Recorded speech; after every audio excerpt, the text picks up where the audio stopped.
Imagine you have never once in your life wondered about your birth mother, not because you don't care, but because the life you were given was full enough that the question never had room to grow into something urgent.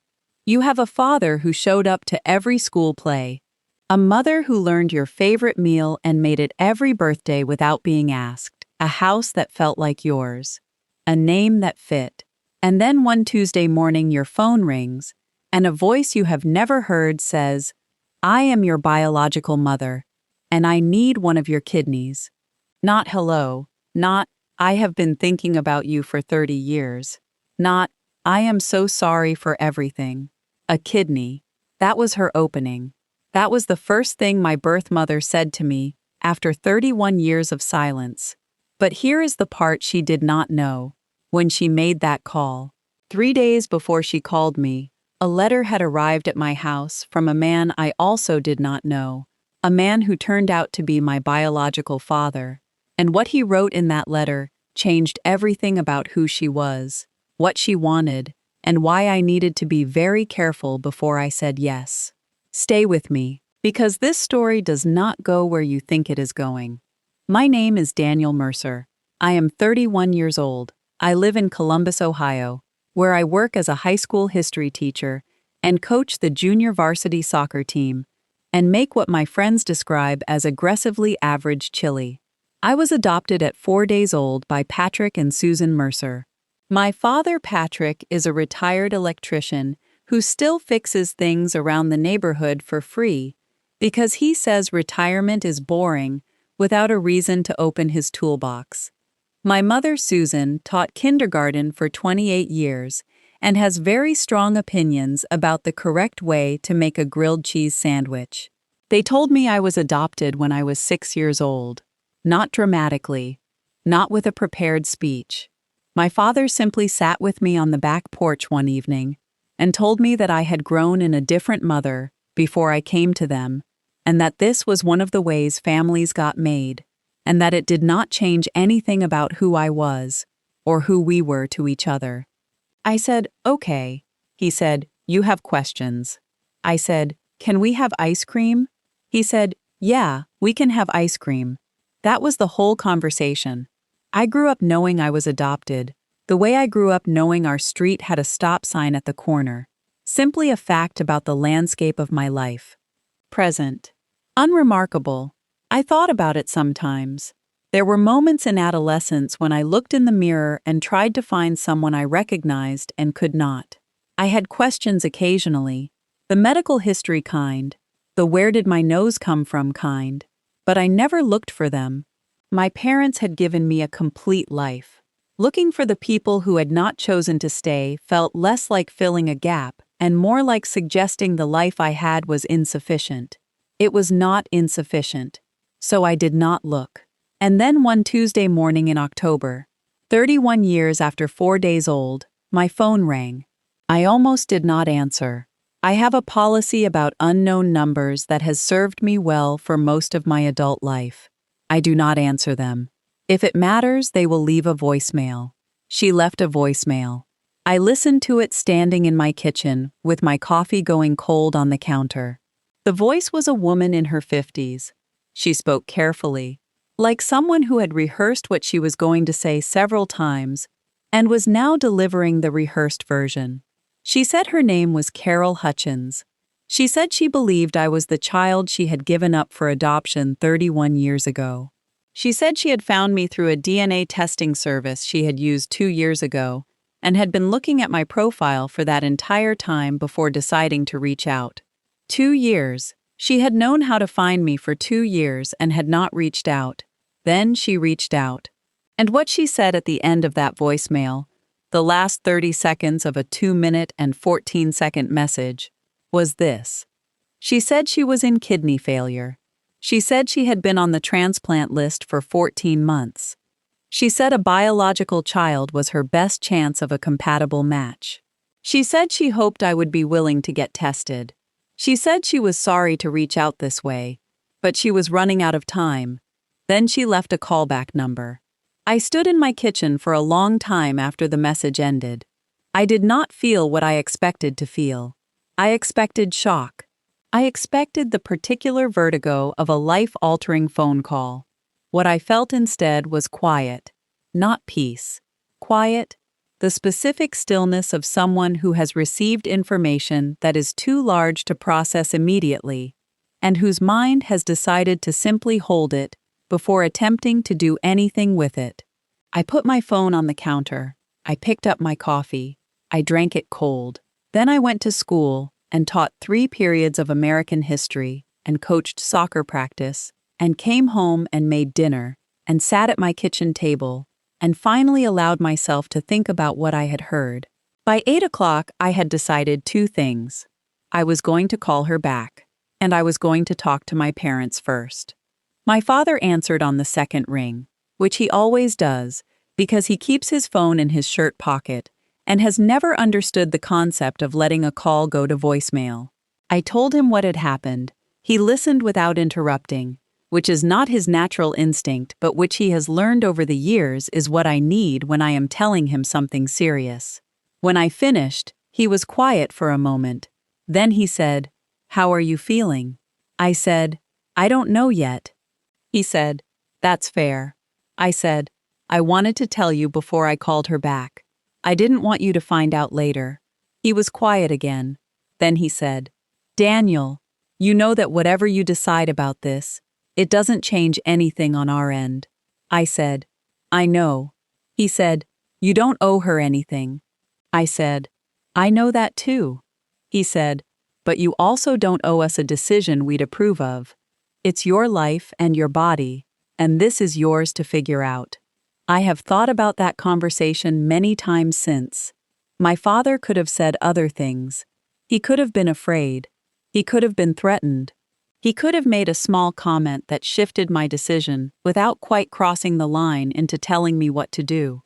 He said none of those things. He just reminded me that I was capable of making my own choices and that he trusted me to make this one. I told him I loved him. He said, "I know. Call me tomorrow." I called my mother next. Her response was more emotional and equally clear. She cried a little and then said almost the exact same thing my father had said, in a different order and with more words. I said, "I'm going to call her back tomorrow." She said, "Okay." I said, "I'm not going to make any decisions about anything medical yet. I just want to hear her out." She said, "That sounds like you." I said, "Is that good?" She said, "That's very good." I went to bed. I did not sleep well, but before I turned off the light, I checked my email one more time, which I do every evening as a habit. There was one email I had not seen earlier. The subject line said, "Please read this before you speak to Carol Hutchins." The sender was a name I did not recognize. Richard O.C. I sat up in bed. I opened it, and what I read in the next 4 minutes changed everything I thought I understood about the phone call I had received that morning.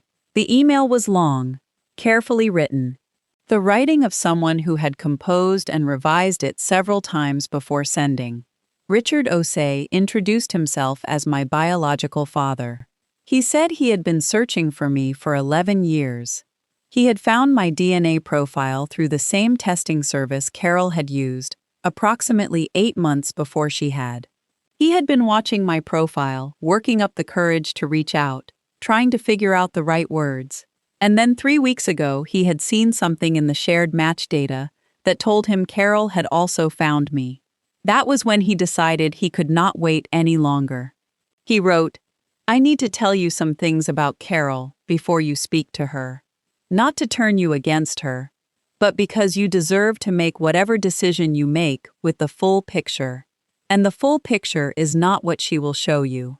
I read that sentence 3 times. Then I kept reading. Richard Osei was 54 years old.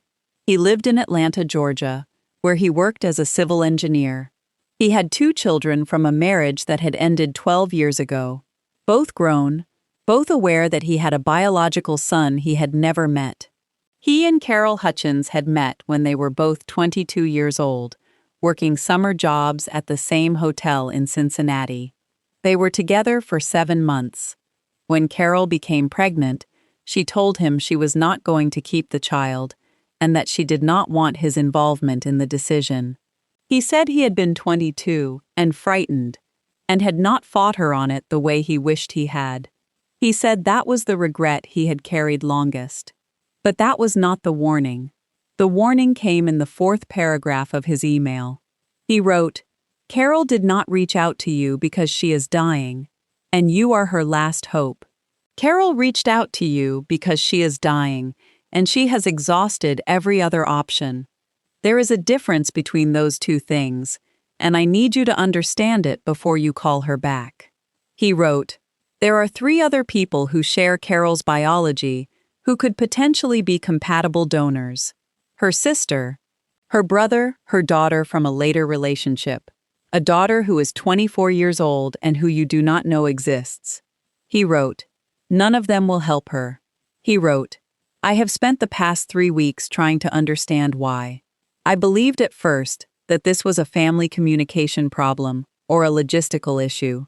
It is not. The reason none of them will help her is that they know Carol in ways that you do not, and what they know has led each of them, independently, to the same decision."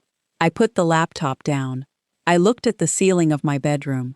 It was 2:17 in the morning. I picked the laptop back up, and I kept reading.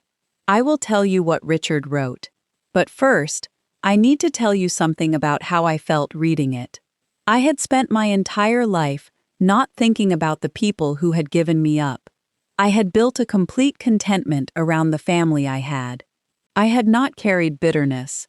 I had not carried longing. And here I was, at 2 in the morning, reading an email from a man I had never met, about a woman I had never met. And I was feeling something I had not expected.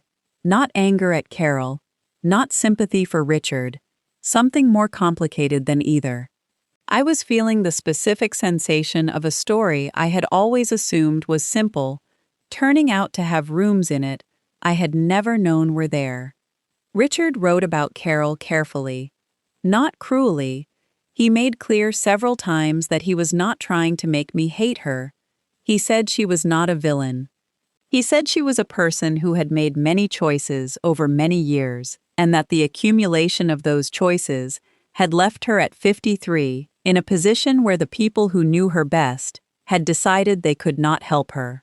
He told me about the money. Carol had borrowed significant amounts from her sister over 12 years. Not once, many times. The amounts were never repaid. The sister had eventually stopped answering her calls. He told me about her daughter. The daughter's name was Melissa. She was 24. She had grown up with Carol and had left at 19 and had not been in regular contact since. Richard had spoken to Melissa before reaching out to me. He did not share everything Melissa had told him. He said it was Melissa's story to tell if she chose to. But he said, Melissa's decision not to help her mother was not made lightly, and it was not made without reason. He told me about the pattern. Carol, Richard wrote, was someone who reached for people when she needed them and released them when she did not. He said this not with bitterness, but with the tired accuracy of someone who had spent 30 years watching from a distance. He said, "She will tell you that she has changed. She may even believe it, but I want you to have the full picture before you decide what to do with her call." He said, "You are not obligated to save someone who did not choose to be in your life until she needed something from you. But you are also not obligated to refuse. This is your decision entirely.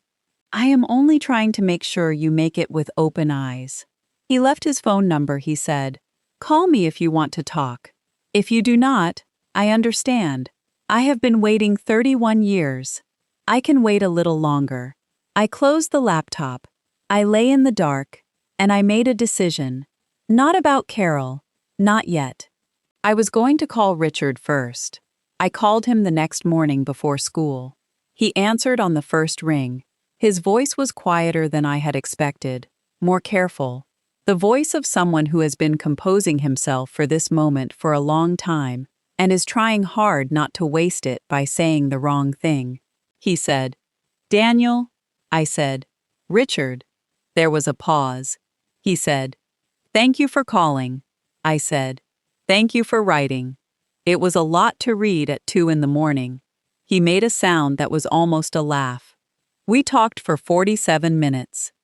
I was 3 minutes late to first period and told my students I had a family situation, which was technically true in ways I had not expected when I woke up that morning. Richard told me about himself, his work, his children, the ways he had thought about me over the years.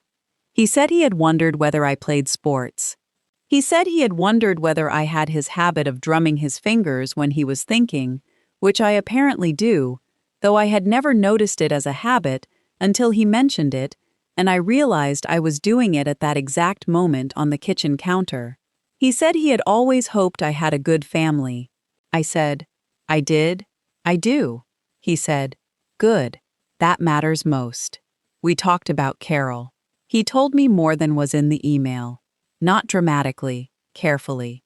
The way you tell someone something true and difficult that you have no motive for saying, other than the belief that they deserve to have it. He said, I don't know what she will tell you about why she gave you up. I want you to know my version, which may be different.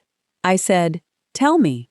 He said, she gave you up because she did not want to be a mother at 22. That is the simplest version, and I believe it is the truest one. She was not in a desperate situation. She was not alone without resources. She made a choice that was legal, and that I could not stop, and that I have had to make peace with over 30 years. He paused. He said, I am not telling you this to make you angry at her. I am telling you because she may frame it differently, and you deserve to hear both. I said, what do you think I should do about her call? He was quiet for a moment. Then he said, I think you should call her. I think you should hear what she says. And I think you should trust yourself to know the difference between what is true and what is a version of things arranged to get a particular response from you. He said, you have clearly been raised by people who taught you to think carefully. Use that. I said, how do you know how I was raised? He said, because you called me before you called her. I called Carol that afternoon. She answered before the second ring finished, which told me she had been waiting, which told me she had assumed I would call, which told me something about how she understood this situation, as something likely to go her way, rather than something she was uncertain about. Her voice was warmer than the voicemail, more personal. She said my name with a softness that I suspected had been practiced. She said, Daniel, I wasn't sure you'd call. I said I would. She said, I know. I just wasn't sure. We talked. She told me her version of things. She told me about giving me up. She said she had been young and frightened and alone, which was not exactly what Richard had told me, and which I noted quietly without saying anything. She said she had thought about me every year on my birthday. She said she had always hoped I had found a good family. She told me about the kidney failure, clear and specific about the medical details. 14 months waiting, deteriorating function, the difficulty of finding a compatible donor through the standard channels. She said, a biological child is often the best match. I said, I understand. She said, I know this is an enormous thing to ask. I said, it is. She said, I wouldn't ask if I had another option. And there it was. The sentence Richard had prepared me for, without knowing exactly what shape it would take. I said, very carefully, are there other people in your family who could be tested? A pause, brief, controlled. She said, my situation with my family is complicated. I said, in what way? Another pause, longer. She said, we've had some difficulties over the years. I'm not in regular contact with my sister or my brother. I said, what about your daughter? Silence. Complete silence. She said, how do you know about Melissa? I said, is she a possibility? She said, Melissa and I don't have a relationship right now. I said, is she aware of your situation? She said, Daniel, I'm not sure who you've been speaking to, but I said, Carol, I want to ask you something directly, and I want you to answer me directly. She said, "Okay." I said, "Is it true that your sister, your brother, and your daughter have all been asked and have all said no?" The silence this time was longer than the last one. She said, "Yes." One word, "yes." I said, "Why?" She said, "I told you. My family situation is complicated." I said, "I understand that. But I'm asking you to tell me more. Because if I am going to consider something this significant, I need to understand the full picture." She was quiet for a long time. Then she said, "I have made mistakes. In my relationships with people, over the years. I have not always been the person I should have been." I said, "What kind of mistakes?" She said, "The kind that are hard to undo." I said, "Can you be more specific?" She was quiet for so long I thought she might end the call. Then she said, "I owe my sister money that I have never paid back. I have owed it for a long time. I told myself I would repay it when things got better, and things did not get better. And then too much time had passed, and she stopped answering my calls." She paused. She said, "My brother stopped speaking to me after something that happened at my mother's funeral. I behaved badly. I am not proud of it." She paused again. She said, "Melissa's reasons are her own. I understand them even if I don't agree with all of them. We had a difficult relationship when she was growing up. I was not always present the way I should have been.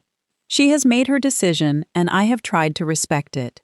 I listened to all of this. Then I said, "Carol, why did you think I would say yes when the people who know you best have said no?" The longest silence yet. She said, "Because you don't know me yet." I sat with that sentence for 3 days. Because you don't know me yet. It was either the most honest thing she had said in the entire conversation, or the most calculated. I was not certain which. I am still not entirely certain. I talked to my father. I talked to my mother. I talked to Richard again. A longer conversation, more personal, less about Carol, and more about who he was, and who I was, and the strange experience of speaking to someone you share blood with for only the second time in your life. I talked to a therapist I had seen twice before during a difficult period 3 years ago. She said, "What do you actually want to do?" I said, "I don't know." She said, "Yes, you do. You just haven't said it out loud yet." I said, "I want to meet her in person before I decide anything about medical testing. I want to see her, not just hear her."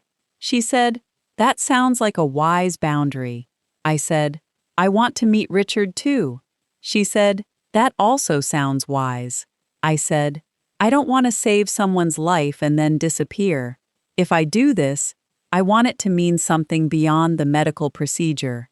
She said, "Then tell her that." I called Carol the following Thursday. I told her I was willing to be tested for compatibility, but that I had conditions.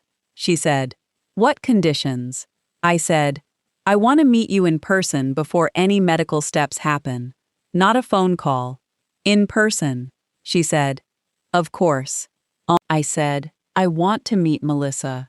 Silence. She said, "Daniel." I said, "Not to pressure her about anything medical. I have a sister I didn't know about. I would like to know she exists as a person, not just as a name." A long pause. She said, "I will ask her." I said, "I also want you to understand something. I am considering this because I believe in giving people the chance to be different from who they have been. Not because I owe you anything. Not because 31 years of silence creates a debt that runs in either direction. I am considering it because I am capable of making my own choice about this, and this is the choice I am leaning toward making." She was quiet. She said, "I understand." I said, "And Carol?" She said, "Yes." I said, "If I do this, if we find out we are compatible, I want you to call your sister before any procedure happens, not to ask for anything, just to say what you told me about the money, that you know, that you are sorry, that you are not asking her to forgive you, just to hear it." Silence. She said, "Why does that matter to you?" I said, Because it tells me something about whether you are actually different from who you have been, or whether you are only reaching toward different when you need something. She said, "That's fair." I said, "I know." She said, "I'll call her." I said, "Okay, let's set up a meeting." I met Carol Hutchins on a Saturday morning in November at a coffee shop in Cincinnati, which was the city where she lived, and which was a 3-hour drive from Columbus. I arrived first. I sat at a corner table and drank water and watched the door. She walked in at exactly the agreed time. She was 53 years old and looked like someone who had been ill for a while and was trying not to show it. She was thinner than the photographs I had found online. She walked carefully. She wore a dark green coat. She saw me immediately, and she stopped walking for just a moment. Then she came to the table. She said, "You look like your father." I said, "People keep telling me things like that lately." She almost smiled. She sat down. We talked for 2 hours. I am not going to give you every word of that conversation because some of it belongs to me privately and some of it belongs to her. What I will tell you is this. She was not the person I had built in my head from Richard's email and her voicemail and the phone call. She was more complicated than any of those things had suggested. She was someone who had made many choices she regretted and who had not yet fully reckoned with all of them, but who seemed, in that coffee shop on that Saturday morning, to be attempting something genuine. Whether the attempt was enough, whether it was real, I did not know yet. I still do not know fully, but I left that coffee shop knowing more than when I had arrived. And 2 weeks later, Melissa called me. Melissa Hutchins was 24 years old and had her mother's voice and, she told me, her biological father's stubbornness. She said, "I heard you wanted to meet me." I said, "I did. I do. If you are okay with it." She said, "I am still deciding." I said, "That is fair." She said, "Can I ask you something first?" I said, "Yes." She said, "Did she tell you why I don't talk to her?" I said, "She said it was complicated. She said the relationship was difficult when you were growing up, and that you had made your decision, and she was trying to respect it." Melissa was quiet for a moment, then she said, "That's a version of it." I said, "What's the rest?" She told me I am not going to repeat what she said, because it is her story, and she told it to me in confidence, and the confidence matters more than the detail. What I will say is that it was more specific than a difficult relationship between a mother and a daughter. It was more painful, and it explained, in a way that Carol's version had not quite explained, why Melissa's decision had been made, and why it was firm. When she finished, I said, "I am sorry." She said, "It is not your fault." I said, "I know. I am still sorry it happened." She was quiet. She said, "Are you going to do it?" "The testing." I said, "I am still deciding." She said, "She called my Aunt Karen. Did you know that?" I said, "I asked her to." A pause. She said, "Why?" I said, "Because I wanted to see whether she was capable of doing something that did not benefit her directly, something that was just right." Melissa was quiet for a long time. Then she said, "That was smart." I said, "Did your Aunt Karen tell you what happened on the call?" She said, Carol cried. She said she did not ask for anything. She just said she was sorry about the money, and that she had been wrong, and that she was not calling to ask Karen to forgive her. Just to say it. I said, "How did Karen respond?" She said thank you. She did not say she forgave her, but she said thank you. Melissa said, "I am not going to be tested.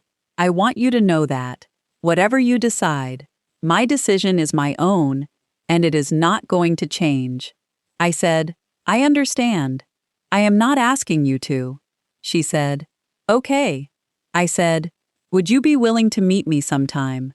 Not about any of this. Just to meet." A long pause. She said, "Maybe. I'll think about it." She said, "Can I ask you something else?" I said, "Yes." She said, "Was she what you expected?" I thought about it. I said, "No. She was more complicated than I expected. And less. Melissa said, "Yeah, she usually is." I got tested 6 weeks after the Cincinnati coffee shop. The compatibility results came back 2 weeks after the test. I am not going to tell you what they said yet, because what happened in the 2 weeks between the test and the results is the part of this story that matters most, and I want to tell it properly. Richard flew to Columbus. We had dinner at a restaurant near my apartment on a Thursday evening. He was taller than I had expected. He had a firm handshake that became less firm halfway through it, as if he had decided the firmness was a performance and let it go. We sat across from each other and ordered food and talked. Not about Carol, not about the testing, not about any of the complicated machinery of the situation we had both been pulled into. We talked about the ordinary things: his work, my work, his children, who were 28 and 26, and who knew about me, and who he said were curious, but patient. My parents, whom he asked about with the specific care of someone who wanted to show he understood they were the real thing. He said, "I want you to know I am not trying to replace anything." I said, "I know." He said, "I just wanted to know you existed as a real person, and not just as a question I had been carrying." I said, "I think I understand that." He said, "Do you have his eyes? My father's eyes. People always said I had my father's eyes, and I always wondered if you did too." I said, "I don't know. I have never seen a picture of your father." He reached into his jacket. He pulled out a photograph. Old, slightly creased. A man in his 40s standing in front of a car that dated the photograph to the early 80s. He slid it across the table. I looked at it. I looked up at Richard. I said, "Yes, I think I have his eyes." Richard looked at the photograph for a moment. Then he looked at me. He said, "Yeah, you do." We sat there for a while without saying anything, and it was the most comfortable silence I had experienced in 2 months.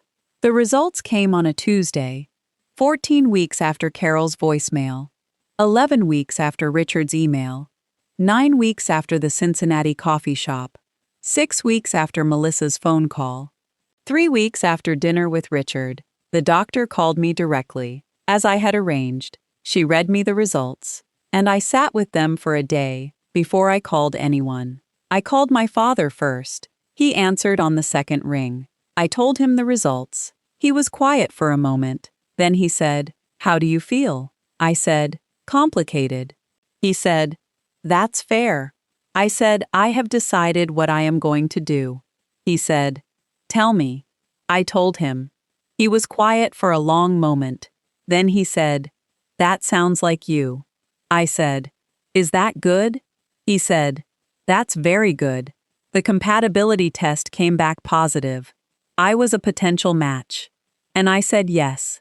Not because I owed Carol anything.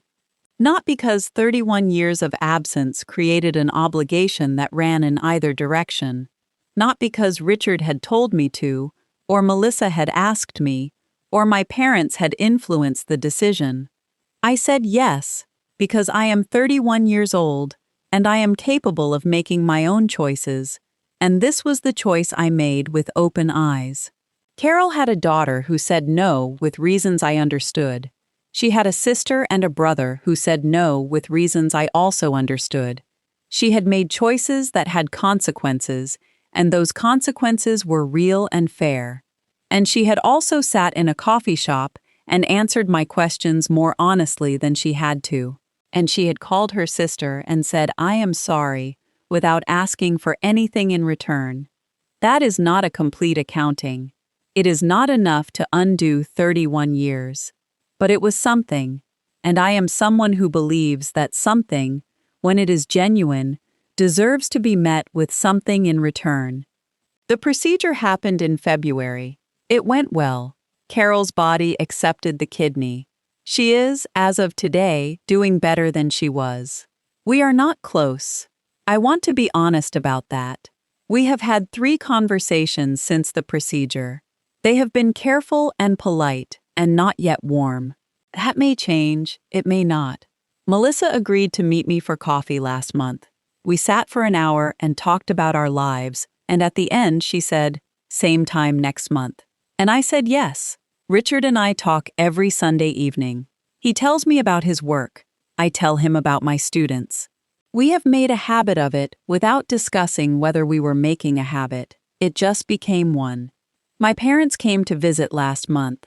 My father spent Saturday morning reorganizing my garage because he said it was inefficient, and my mother made 3 different meals and froze them in labeled containers for the week ahead. At dinner, my father said, "You doing okay with all of it?"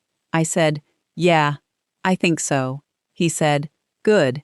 My mother said, "More mashed potatoes." I said, "Yes, please." And that was enough. That was, as it has always been, exactly enough. Here is what I want to leave you with. I do not think Carol is a villain. I do not think she is a hero. I think she is a person who reached for people when she needed them, and let them go when she did not, and who arrived at 53 facing the consequence of that pattern in the starkest possible form. And I think she was given, by someone she had given up, 31 years ago, a chance she had not earned. I gave it to her not because she deserved it, but because I could, and because the people who raised me taught me that being capable of something generous and choosing to do it anyway is not weakness. It is exactly the opposite. Tell me in the comments, what would you have done if you had received that voicemail, if you had read that email, if you had sat across from her in that coffee shop? Would you have said yes, or would you have said no? Subscribe. New story every week. Every single one earns its ending.